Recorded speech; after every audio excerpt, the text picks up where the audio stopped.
Guys, this is for the badge. I'm Dan. I get a placard. Right, this is Brian, Ben, Stel, and Ryan. Yeah. Guys, we spoke to you a few months ago. Yep. You're still preaching the same thing. Yep. Things have changed since then. But first off, tell us what you're about. Changed. Well, you can tell us in a bit. Right, tell us who you guys are. Tell us where to find you. And if people want to get behind the movement, who are you? Where can we find you? Okay, listen, What's the group? We're one big Levy out family. We've had it, like I said to you last time, we've had enough of the chairman, we've had enough of the owner. Since I last saw you, which was the Man City game. It was. We have had Conte have that outburst. We've had Conte get sacked. We've had our director of football have a worldwide FIFA ban. We've had the boring draw against Everton. Top four is sliding away. Arsenal going to be winning the league. Brighton could be going above us. Could lose top four. This is just a 6-week thing that happens in the life of Tottenham Hotspur, and it's all down to this ownership, and it carries on getting worse and worse. Doesn't matter how many managers, how many corrupt directors of football, how many players come through, it's the same thing time after time. And like I said to you last time, we've just had enough. Just had enough. You know, you guys have been preaching all this for a few years now. I mean, surely you need to take it up another level. Because this is, things are happening. Can I jump Yeah, you can jump in, because look, we see you guys here every other game. in? You need to do more, I think. What do you think? You need to take it another notch. I've been one fan who's been somewhat controversial because I have called out fans, not fans who support Enoch and Levy, but fans who say they're fed up, they've had enough. The prices for the tickets are too high. Fans that go on Twitter and social media and say Enoch out, Levy out, I've had enough, I've backed this guy, I can't do it anymore. To all those fans out there who say those things, who are fed up, if you don't take action, then I'm sorry to say it, but it's on the fans. It's on you as a fan that this will continue unless you do something. No one's saying you have to protest, by the way. You can maybe boycott a couple of games, stop buying merch from the club shop, don't buy food and drink in the stadium. If you can't get down to the protest, because a lot of fans, they can't, they live far away, then just share the promotional material promoting the protest or demonstration. But if fans do nothing, then this won't go away. So I know a lot of people get upset because when you say you're the problem, the fans are to blame, I'm not having a go at fans. I'm having a go at fans who have got an issue with what's happening with Joe Lewis and Levy, who choose to do nothing. Doing nothing, this goes on for another 23 years. So you're right. That's why we can't ramp it up. It's true. And look, in Conte's interview after the Southampton game, he said, "Look, it's disrespectful to the fans the way the team performs." Right? Yeah. It's just that's what it comes down to. You guys are paying for tickets. These guys are paying for tickets. They're paying for everything to see an average team, bang average team. But this is what I mean is. But you it's see, not that good. It's not that. What fans will say is, it's easier to get rid of the manager than the chairman. The key word is easier. You're going for the easy option. This isn't going to be easy. It's going to be hard. But if you keep saying, oh, it's easier to get rid of the manager than the chairman, you will always do what's easy. And the easy thing is to carry on doing the same failing actions for the last 23 years. It's not easy, and that's the point. That's the whole point of it. This is hard. This is hard. No, you're right. It's harder to get the guys out of the top, but that's what I'm saying is how can you gather the how what's it going to take to get the fans? You're saying the fans are the ones that have the power, and you do have the power. But what is it exactly that the fans have to do, and how can you get them involved? Like what there's a few of you guys preaching here, which is good, but you need the masses.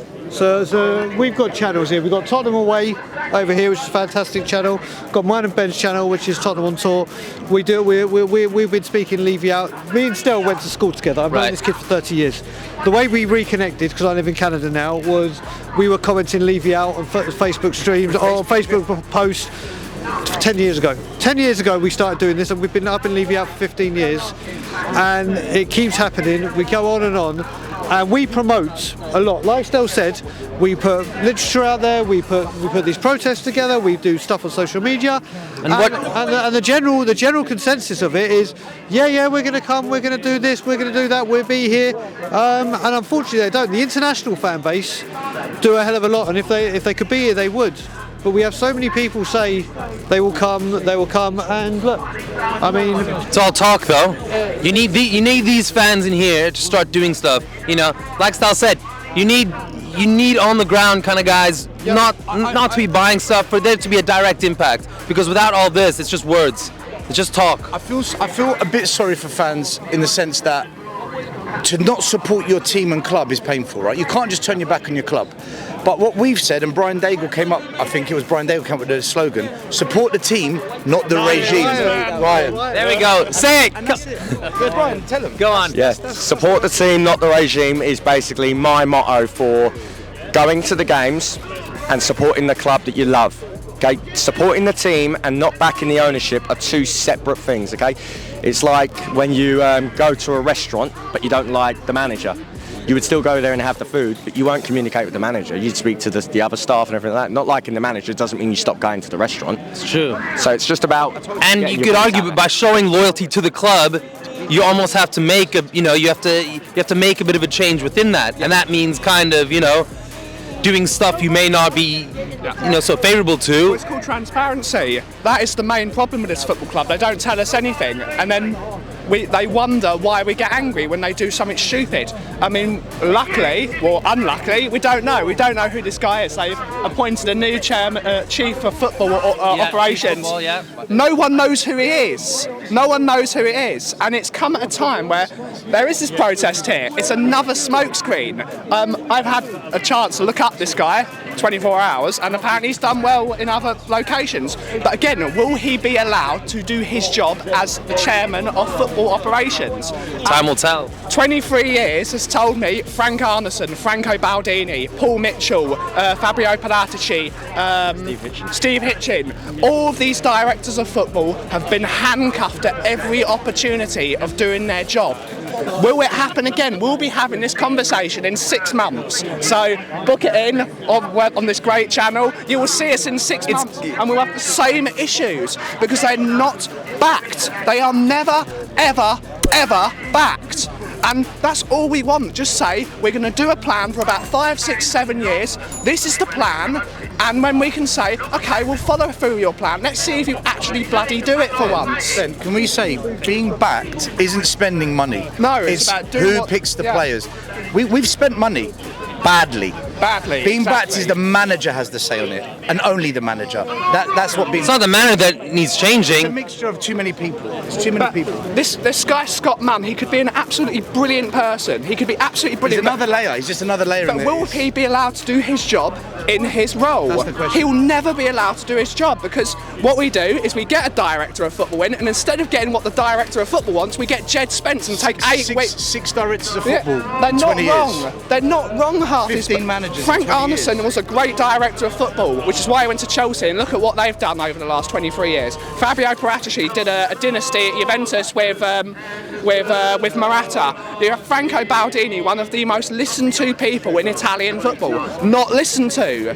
Will they be allowed to do their jobs? And unfortunately the answer is no, which is why something's got to change at a board and a financial level. It's got to be done. Look, it's been like this for too long. There seems to be this pattern, like you say, there's a pattern over and over again. There's been so many managers that have come in and out of Tottenham. The results are still the same. The players have got to be. The players are still the same, but you bring in all these top managers, and it's surely the players have something to do about it as well. Are you going to go to Eric Dyer's testimonial in 2 years? Can you believe Eric Dyer is getting a testimonial at a big club, big club, by the way, because we're not a big club anymore. We don't act like it. Average club. Big clubs act in the transfer market. Big clubs do what Arsenal have done, choosing a project and follow it through, and they don't sack him when things get a bit hard. With our club, as soon as top 4 is not it's not the possibility, they sack the manager. They don't follow through. They don't want the painful rebuild. In the words of one of our friends from Canada, we got the pain without the rebuild. We got the painful rebuild, but no rebuild. It's just pain. That's what we get. We got all the pain, but none of the fruition that comes with the pain. It looks like it. And as much as I hate to say to Spurs fans, if Arsenal win the league, this could be a big wake-up call for these guys. You don't think so? No. Why not? Because you've got the fan base that are so far that they're just happy at the moment. Look, if they really wanted, if they were really that upset right now, they'd be out here with us because Arsenal are 8 points clear currently right now, and they've got one hand on that trophy. So you'd think action. What I tend to say is you want to be proactive rather than reactive. Yeah. So if they're not going to be proactive, what's to say that they're going to be reactive about the situation? They won't be. Tottenham Hotspur is the only club in Europe where football is the 5th priority at the football club. This is a wonderful entertainment expo, one of the best on the planet, that has a football team every other Saturday. You're right. It's a venue that just happens to have a football team. There we go. Yeah, guys, thank you for your time today. I mean, look, you're here. Well, I'm sure we'll catch up again. Probably the same thing. 6 months. We'll book in the appointment. And as always, Levy out. There we go, guys. You've heard it here for it. This is for the badge. I'm Dan. Please like and subscribe. We'll see you guys next time.